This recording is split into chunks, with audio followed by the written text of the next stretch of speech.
शहरी व जिल्ह्यातील ग्रामीण भागामध्ये विद्युत सेवा देणाऱ्या एजन्सी फक्त बिलिंगसाठी काम करत असल्याचा गंभीर आरोप शिवसेना नेते तथा राज्याचे विधान परिषद विरोधी पक्षनेते अंबादास दानवे यांनी केला आहे।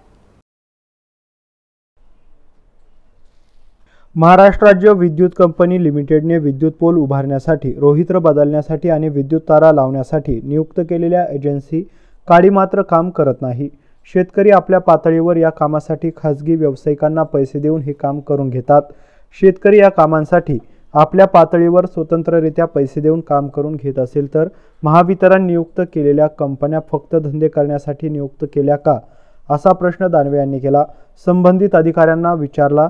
जिल्ह्यातील वीज वितरणातील समस्या, वीज वाहतूक, तुटलेल्या तारा, अनियमित वीज पुरवठा, नादुरुस्त विद्युत तारा, नादुरुस्त रोहित्रांची वाहतूक आणि महाराष्ट्र ऊर्जा विकास अधिकरण संबंधित समस्यांबाबत शुक्रवारी रोजी विरोधी पक्षनेते अंबादास दानवे यांनी महाराष्ट्र राज्य विद्युत कंपनी लिमिटेड छत्रपती संभाजीनगरच्या अधिकाऱ्यांसमवेत बैठक घेतली। जिल्ह्यात वीज बाबत निर्माण झालेल्या अनेक समस्यांची हकीकत संबंधित अधिकाऱ्यांकडे सुपूर्द करून त्यांनी तातडीने मार्गी लावण्याच्या सूचना देखील केल्या आहे।